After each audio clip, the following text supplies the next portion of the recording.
Seja bem-vindo à Escola do Discípulo. Eu sou Felipe Bittencourt e hoje nós iniciamos a nossa exposição da carta aos Tessalonicenses, a igreja de Tessalônica, a carta de Paulo a essa igreja. E seja bem-vindo à Escola do Discípulo. Eu estou muito feliz aí de iniciar essa exposição com vocês. Eu já tive aqui, né? Quem me conhece aí já me viu. Eu tive dando a exposição de Tito, eu tive dando a exposição de Marcos, eu tive dando a exposição também de algumas aulas de Atos e Lucas também, às vezes que o Yuri não pôde estar aqui com vocês, e também outros vídeos aí no canal, você já pode me conhecer. Lembrando que eu sou o Felipe Bittencourt, não o Felipe Breder, tá bom? Felipe Breder é o professor aqui também da Escola do Discípulo, pastor aqui da nossa igreja, junto com o Yuri, mas eu estou aqui encarregado de dar essa nova exposição dessa carta paulina à igreja de Tessalônica. Hoje, a nossa aula hoje, a gente vai ver a introdução dessa igreja, como que surgiu essa igreja, onde ela foi formada, o que aconteceu para ela ser a igreja que era, por que Paulo estava em Tessalônica pregando o evangelho. A gente vai dar essa introdução e nas próximas aulas a gente vai capítulo a capítulo falando dessa carta. Lembrando que essas são duas cartas, a gente vai emendar uma na outra, né? A primeira carta e a segunda carta, elas são cartas muito curtas. Por exemplo, a primeira carta tem 5 capítulos só.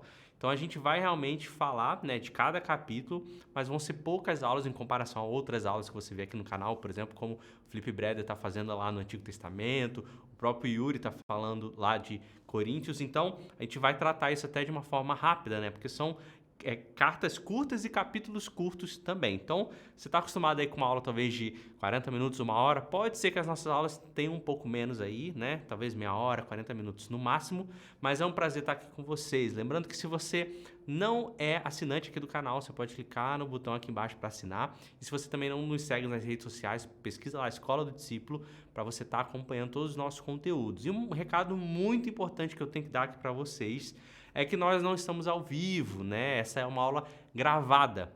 Por que nós decidimos gravar essa exposição da carta aos Tessalonicenses? Porque a gente quer compartilhar mais conteúdos. Quando a gente trabalha com as lives, né, com as aulas ao vivo, a gente depende toda semana fazendo aula. Quando a gente grava, a gente pode ir numa velocidade um pouco maior e disponibilizar isso para vocês, mas não quer dizer, por não ser gravado, ser menos importante, tanto que vai parecer que está gravado, a gente não vai ter corte, não vai ter edição aqui, então você pode comentar aí embaixo, deixar os seus comentários, compartilhar essa aula também e acompanhar os próximos vídeos dessa sequência de exposições que a gente está fazendo nessa carta aos Tessalonicenses. Beleza, então para a gente começar, eu vou orar, né, como a gente sempre faz, para a gente poder ter esse momento aqui de estudo e principalmente para que Deus fale aos nossos corações através dessas cartas, através da palavra dele. Amém? Deus, eu quero te agradecer por esse momento, eu quero te agradecer porque nós temos acesso à tua palavra, nós podemos ler, nós podemos aprender. O que eu te peço, Pai, é que nessas aulas que nós vamos ter na exposição dessa carta, o Senhor fale aos nossos corações, use da sua palavra para falar conosco, para compartilhar conosco aquilo que o Senhor pensa sobre nós, aquilo que o Senhor quer que a gente mude, aquilo que o Senhor quer que a gente cresça, aquilo que o Senhor quer que a gente possa, de fato, ser melhores para a gente poder implantar o Teu reino nessa terra, Pai. Então, usa dessas exposições que nós vamos ter aqui para que o Senhor possa nos abençoar e falar ao nosso coração. E me usa também, Pai, para falar aquilo que o Senhor deseja para aqueles que estão ouvindo aqui também, para que eu fale a mim mesmo. Em nome de Jesus, amém, amém. Então, gente, muito bom estar aqui com vocês. Vamos lá, a gente vai entrar para entender um pouquinho sobre essa igreja que era num local chamado Tessalônica, era uma cidade, e a gente vai entender um pouquinho o contexto de como essa igreja foi criada, né, de onde ela se formou. A gente sabe que foi Paulo o plantador dessa igreja, e a gente vai entender por que ele escreveu a carta aos Tessalonicenses, a primeira carta e a segunda carta. Ó, se você tiver aí com a Bíblia aberta, ou estiver anotando, você vai lá em Atos, tá? Atos a gente vê Paulo fazendo as viagens missionárias, inclusive tem a exposição aqui na Escola do Discípulo também, e a gente vê em Atos 16, Paulo sendo dirigido pelo Espírito Santo. Você provavelmente já conhece essa história. Eu vou ler aqui Atos 16, do 6 ao 9. Olha o que fala, né? Lucas está escrevendo e olha o que ele diz. Paulo e seus companheiros viajaram pela região da Frígia e da Galácia. Tendo sido impedidos pelo Espírito Santo de pregar a palavra na província da Ásia, quando chegaram à fronteira da Mísia, tentaram entrar na Bitínia, mas o Espírito de Jesus os impediu. Então contornaram a Mísia e desceram a Troade. Durante a noite, Paulo teve uma visão. no qual um homem da Macedônia estava em pé e suplicava: passa a Macedônia e ajuda-nos. Então, ó, eu coloquei um mapa aí para a gente se localizar, tá? A Mi que está aqui com a gente nos ajudando, ela vai deixar o mapa aberto aí, que eu vou falando e você vai acompanhando no mapa aí do meu lado, ó. Tá vendo ali essa região de Listra ali, Listra, Icônio, essa região ali, né, perto da Antioquia aí, ou Antioquia. O Paulo estava com os companheiros de viagem dele, né? Silas provavelmente estava aqui junto com ele, e eles tentaram ir para Capadócia, que é essa parte da esquerda, da direita acima do seu mapa. Você está vendo aí? Só que de alguma forma a gente entende aqui que o Espírito Santo, o Espírito de Jesus, os impediu de irem para essa região. Então eles desceram a Troade. Engraçado que Troade está para cima do mapa, né? Por que fala que eles desceram? É porque eles estavam numa região alta e Troade era o litoral. Então eles desceram ao nível do mar, né? Mas no mapa aí está para cima. Quando eles chegaram ali em Troade, ele teve um sonho. E o sonho era de alguém falando: passa a Macedônia. A Macedônia é essa região do alto aí, que você pode ver no mapa. Ó, Filipos, Anfípolis, Bereia, toda essa região é a região da Macedônia. E aí nós vemos, inclusive, as igrejas que Paulo planta.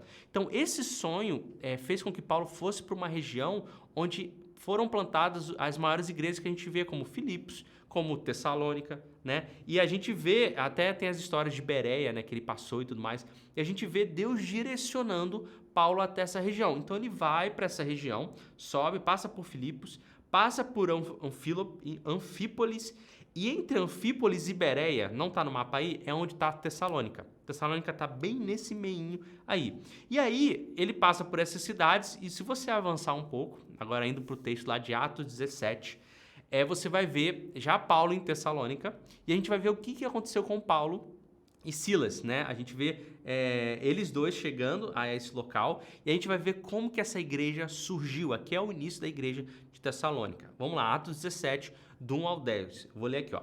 Tendo passado por Anfípolis, a gente acabou de ver no mapa, e Apolônia, chegaram a Tessalônica, onde havia uma sinagoga judaica. Segundo o seu costume, Paulo foi à sinagoga por 3 sábados, discutiu com eles com base nas Escrituras, explicando e provando que Cristo deveria sofrer e ressuscitar dentre os mortos. E dizia: este Jesus que lhes proclamo é o Cristo. Alguns dos judeus foram persuadidos e se uniram a Paulo e Silas, bem como muitos gregos tementes a Deus, e não poucas mulheres de alta posição. Mas os judeus ficaram com inveja, reuniram alguns homens perversos entre os desocupados e, com a multidão, iniciaram um tumulto na cidade. Invadiram a casa de Jason em busca de Paulo e Silas, a fim de trazê-los para o meio da multidão. Contudo, não os achando, arrastaram Jason e alguns outros irmãos para diante dos oficiais da cidade, gritando: esses homens que têm causado alvoroço por todo mundo, agora chegaram aqui. Inclusive, essa é uma passagem conhecida, né? E Jason os recebeu em sua casa. Todos eles estão agindo contra os decretos de César, dizendo que existe um outro rei chamado Jesus. Ouvindo isso, a multidão dos oficiais da cidade ficaram agitados. Então, receberam de Jason e dos outros a fiança estipulada e os soltaram.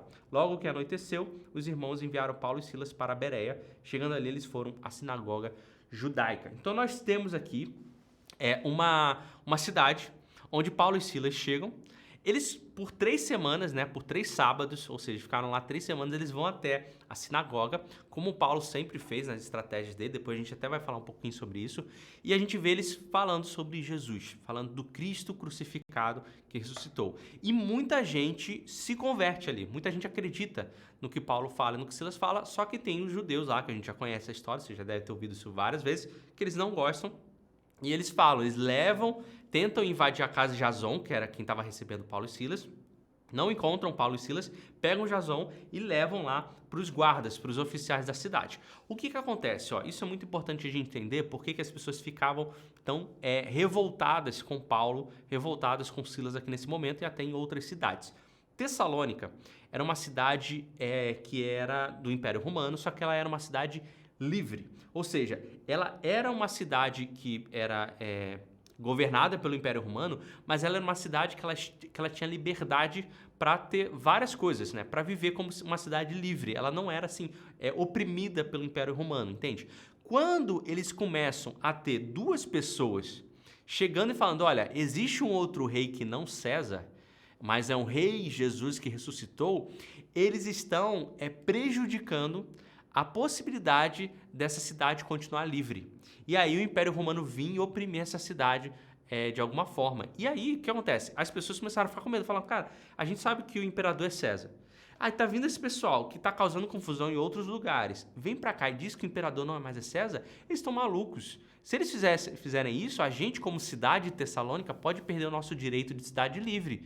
E aí a gente vai perder todos os nossos benefícios. Então, o medo que eles tinham era o medo do Império Romano e de que eles poderiam ser prejudicados porque tinha pessoas causando alvoroço dizendo que existia outro rei, outro senhor, que não César. É por isso que eles ficam tão revoltados, tanto que eles levam Jason até os oficiais, porque isso era como se fosse um crime ali político, né? Eu estou dizendo que outra pessoa é o senhor, que não César, então vou levar eles para os oficiais, tanto que Jason paga a fiança como se fosse mesmo uma prisão ali e ele é liberto por causa disso. Então, a gente entende por que as pessoas ficaram tão desesperadas. E aí, a gente entra agora no assunto de por que Paulo, né? Por que Paulo ele decidiu escolher a Tessalônica como a cidade para ir, tá?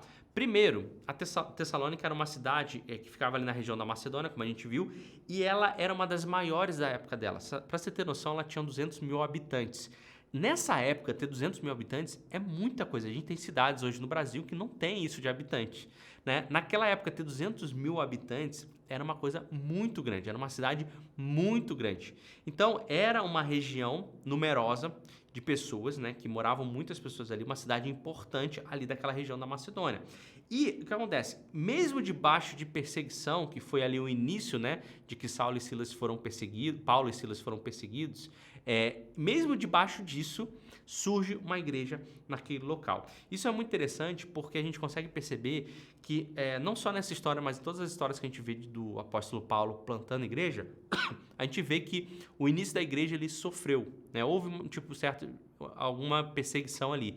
Isso é interessante que mostra pra gente que aquilo que está surgindo não é obra do homem, mas é o próprio Deus estabelecendo a igreja dele ali naquela cidade. Porque se fosse obra do homem, se fosse uma doutrina, né, uma doutrina do homem, né, uma religião somente, uma religião, obviamente por conta da perseguição aquilo ali ia minguar, aquilo ali ia cair por terra.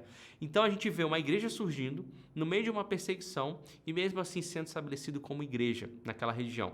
Então isso só pode ser obra do Espírito Santo. Nada que é humano diante da perseguição vai permanecer. Isso é muito interessante. E aí, se a gente relembra o texto que a gente acabou de ler, olha o que fala. Tendo passado por Anfípolis e Apolônia, ou seja, Paulo, ele passou por essas duas cidades, ele não ficou.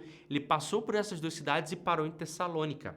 Isso é interessante que a gente vê que Paulo ele é enviado pelo Espírito Santo, o sonho que ele teve, né, passa a Macedônia, mas a estratégia é decidida pelo próprio Paulo.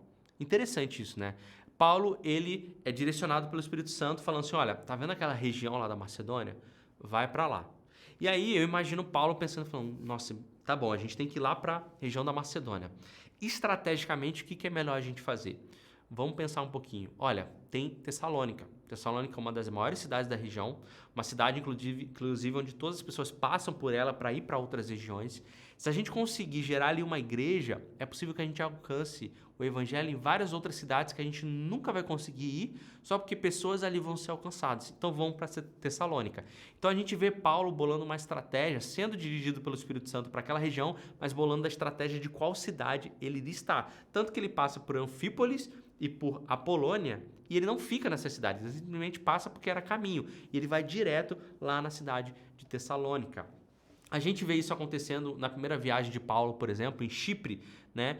Ele deixa Tito lá, inclusive na exposição de Tito eu falo isso. Por que ele deixa Tito lá em Chipre, na primeira viagem dele? Porque Chipre era uma ilha onde todas as navegações da época passavam por aquela ilha. Paulo pensou, olha, se eu conseguir fazer uma igreja forte aqui, deixar um discípulo meu, que é Tito aqui, conseguir fazer uma igreja que vai evangelizar as pessoas que passarem por aqui, o evangelho vai alcançar o mundo todo, sem a gente precisar ir nesses locais. A mesma coisa foi a região da Galácia. Depois, na segunda viagem, que ele vai para Macedônia, que é o que a gente está contando aqui, depois ele vai para Caia, e na terceira viagem, a gente vê ele indo a Éfeso, que também era uma cidade importante. Então, todas as viagens de Paulo eram dirigidas pelo Espírito Santo, mas estrategicamente escolhida por Paulo. Isso é legal, inclusive o tema da nossa aula é esse, né? Deus nos dirige, mas Ele nos dá inteligência para a gente escolher a melhor estratégia. Isso é muito interessante, né? Por exemplo, vamos contextualizar isso para o nosso mundo hoje, né? O Brasil hoje. Se a gente, vamos supor que não tivesse cristianismo no Brasil, ninguém aqui conhece Jesus, né? Ninguém conhece Deus, ninguém nunca ouviu falar sobre o Evangelho, a Bíblia não existe. Vamos supor que um missionário, e se a gente ver a história do Brasil, foi exatamente isso que aconteceu, né? Veio um missionário de uma outra parte do mundo que se converteu ao cristianismo e ele é enviado por Deus fala, olha, passa Brasil, passa lá no Brasil para falar de Jesus. E aí ele fala, beleza, eu tenho que ir para o Brasil, mas por onde eu começo? Para onde eu vou? Obviamente, ele não vai para cidades que não são cidades numerosas. Por exemplo, a gente está aqui em Campo Grande, Mato Grosso do Sul, né? Provavelmente esse missionário não viria para cá, né? Ele iria para onde? Ele iria para São Paulo, para o Rio, provavelmente talvez para Brasília ou uma cidade importante também do Nordeste, por exemplo, como Salvador. Então, ele iria escolher alguma cidade estratégica que ele sabe que se ele convertesse pessoas ali, o Brasil todo poderia conhecer sobre Jesus. Então, ele iria para essas cidades como São Paulo, como Rio de Janeiro, como Brasília. Então, Paulo, ele fazia essa estratégia porque ele sabia que o tempo era pouco. Isso é muito interessante. Paulo ele tinha noção de que pessoas precisavam ser alcançadas, e quanto mais pessoas alcançadas, mais roubadas do inferno elas iriam ficar. Então ele fala, olha, eu preciso remir meu tempo. Qual é a melhor forma de fazer isso? Indo para essas cidades, convertendo algumas pessoas, criando uma igreja ali. E aí o mundo todo daquela época ficaria conhecendo quem é Jesus, só porque existia uma igreja estratégica no local estratégico. Isso é muito interessante porque muitas vezes a gente abre mão de estratégias que nós temos para depender completamente do Espírito Santo. O que eu estou dizendo não é que a gente não deve depender completamente do Espírito Santo. A gente deve depender completamente do Espírito Santo de Deus em oração. Mas a gente sabe que a nossa própria inteligência, aquilo que a gente aprendeu, aquilo que nós temos de conhecimento, pode ser um instrumento de Deus para transformar e alcançar vidas. Então a gente não pode ignorar essa parte também. Paulo ele entendia isso. Deus direcionava ele e ele estrategicamente pensava onde ele iria estar. Então, no texto a gente vê também que ele vai para a sinagoga, né, durante 3 sábados. Paulo sempre fazia isso. Ele fala, olha, o que é mais fácil? Eu tentar pregar para um gentio que não ouviu nem falar sobre quem Deus é, ou para um judeu que já sabe quem Deus é, mas não ouviu falar sobre Jesus? Ele entendia que era mais fácil ele tentar converter um judeu ao cristianismo do que um gentio ao cristianismo. Então, o que ele fazia? Eu vou ao sábado na sinagoga onde todo mundo está lá. Então, ele ia todo sábado na sinagoga. Se a gente for ver todas as passagens, né, de Paulo nas cidades, ele ia na sinagoga porque ele sabia que lá ia ter o maior número de judeus, que ele tinha mais probabilidade de falar de Jesus para eles do que alguém que nem conhecia quem Deus era. Então, mais uma vez, a gente vê Paulo agindo estrategicamente no seu evangelismo, né? E aí, é interessante que se a gente ler esse texto ainda de Atos, olha esse versículo aqui. Segundo o seu costume, Paulo foi à sinagoga por 3 sábados e discutiu com eles com base nas Escrituras, explicando e provando que Cristo deveria sofrer e ressuscitar dentre os mortos. O interessante que a gente vê aqui é que Paulo, ele pregava as Escrituras. Ele não falava sobre filosofia, sobre direito, sobre política, sobre dogmas, sempre falando sobre as Escrituras. É como se ele pegasse as Escrituras e falasse sobre o que ela já estava escrito.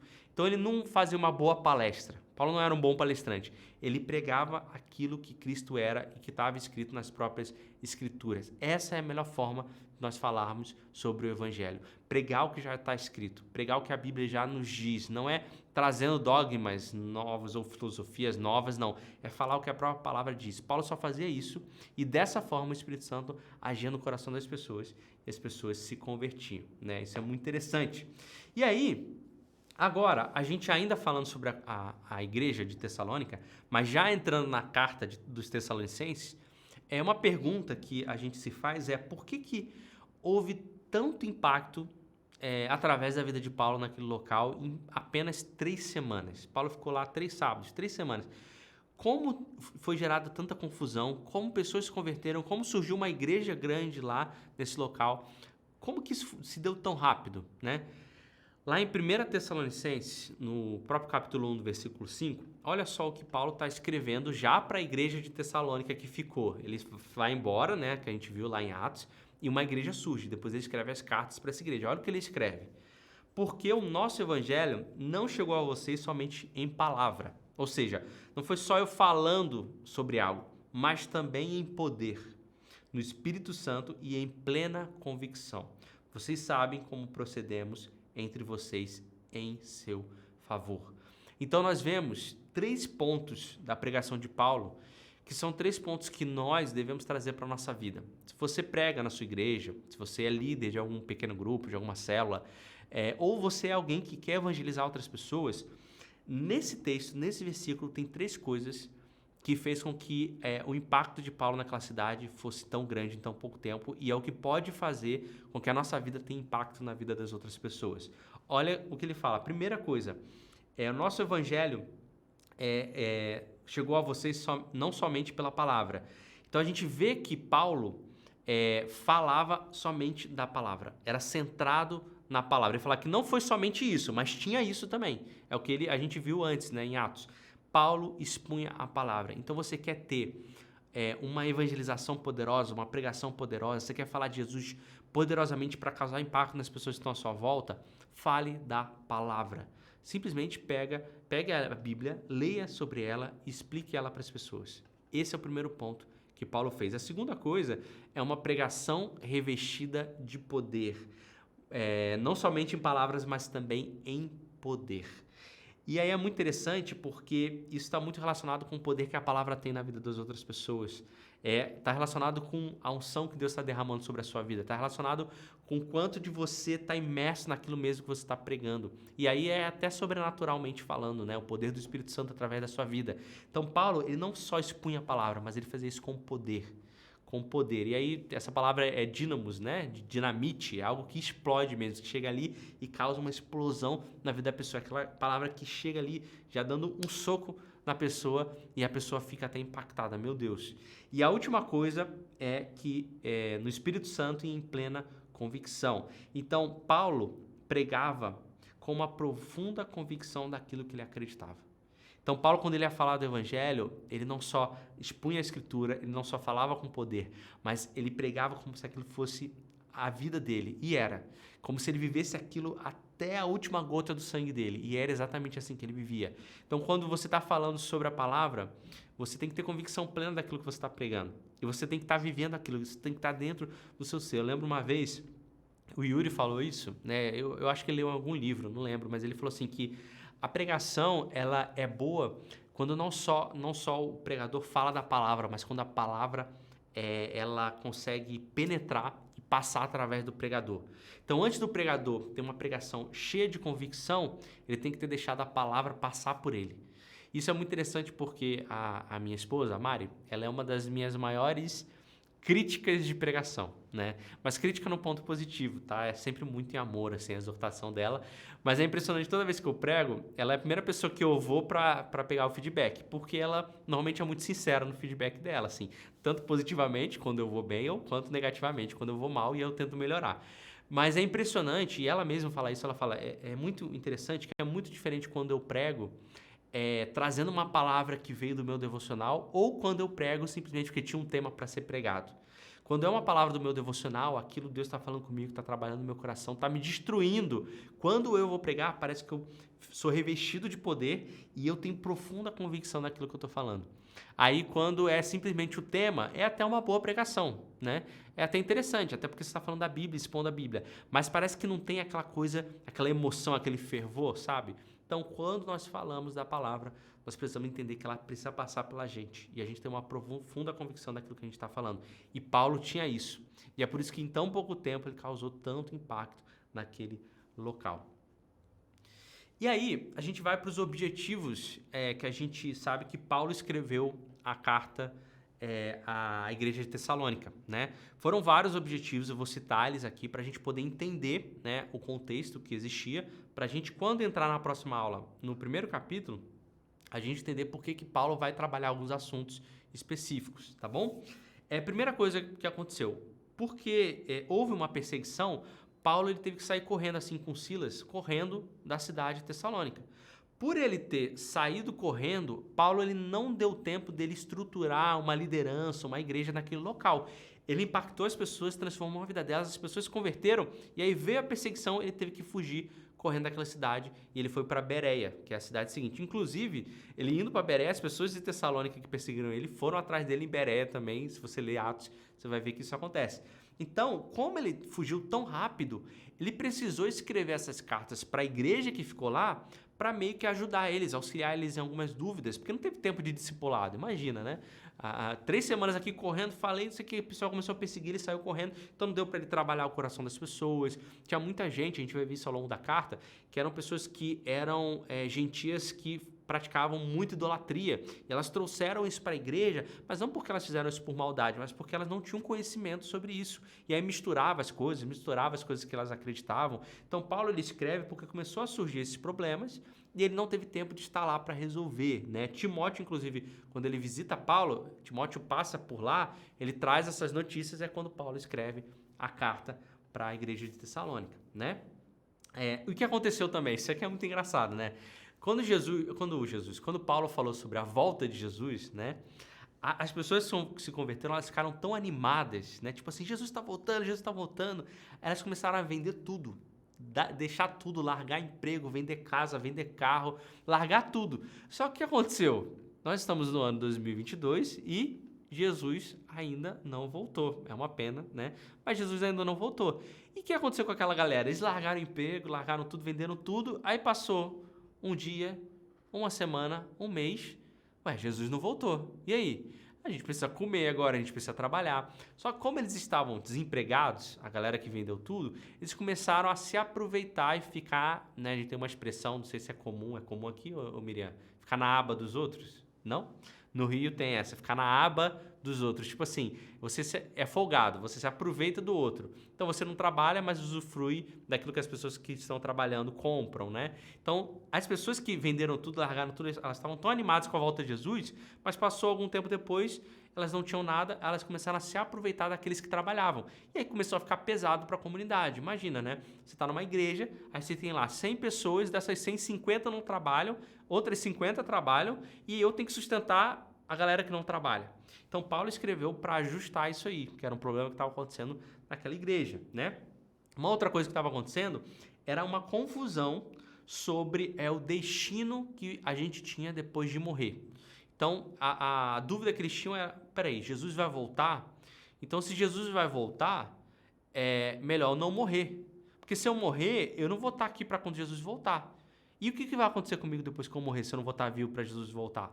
E eles começaram a gerar essa confusão, começaram a misturar várias coisas, e Paulo teve que corrigir, falar sobre a volta de Jesus, o que iria acontecer com aqueles que estavam mortos e com os vivos. A gente vai ver isso ao longo da carta também, tá? Uma outra coisa que começou a acontecer naquela igreja foi uma tendência a desprezar aqueles que tinham autoridade espiritual. Então, vamos supor que tinha um pastor lá, né? Os irmãos da igreja desprezavam esse pastor e não identificavam nele uma autoridade sobre a vida deles, até mesmo espiritual, né? Eram os líderes religiosos daquela igreja. Então isso começou a acontecer muito e Paulo começou a bater firme lá contra o pessoal falando sobre essas questões, né? Outra coisa começou a acontecer, né? Alguns pecados imorais começaram a surgir dentro da igreja. Então, é aquilo que eu falei, muitas pessoas eram recém-convertidas e elas tinham práticas principalmente imorais, né? Que tem relação com sexualidade. E elas trouxeram isso para a igreja como se fosse normal. Então, as pessoas da igreja estavam praticando esses pecados como se fosse uma coisa normal, mas porque não teve discipulado, não teve pessoas para acompanhar na vida deles. Por isso que eles trouxeram isso para a igreja, né? Algumas pessoas na igreja de Tessalônica se levantaram, um grupinho, né, uma panelinha se levantou, dizendo que o apóstolo Paulo era um ditador ou tinha um interesse no dinheiro deles. Então, o interesse de Paulo na igreja, essas pessoas diziam, era porque ele queria fazer um reino, né, e queria ser o ditador desse reino, para que as pessoas obedecessem tudo que ele falasse. Ou as outras pessoas diziam que ele só estava interessado em pegar a oferta. Ele só quer nosso dinheiro e tal. Então, Paulo teve que escrever também para falar para esse pessoal, falar, vocês estão viajando, não é nada disso, tá? Fica tranquilo e tal, né?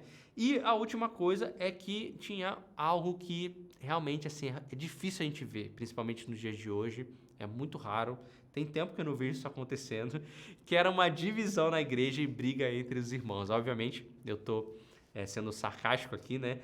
Mas onde tem pessoas, né, e a gente sabe que tem certo tipo de atrito, mas o que estava acontecendo nessa igreja é que estava tendo divisão e briga entre os irmãos dentro da igreja, né? É interessante que é bem parecido com o cenário que nós estamos vivendo hoje, nesse ano e nesse período que nós estamos vivendo. Na verdade, sempre vai ter isso, né? Uma das formas que o inimigo ele usa muito para, digamos assim, realmente acabar com a igreja é a questão da divisão. Então ele sempre está minando os corações das pessoas para que as pessoas elas entrem e brigam umas com as outras. Na verdade, isso é desde do início dos tempos, desde o início da humanidade. É assim que o inimigo trabalha. Tá? Então esses são os objetivos da carta que Paulo escreveu à igreja de Tessalônica, aos Tessalonicenses.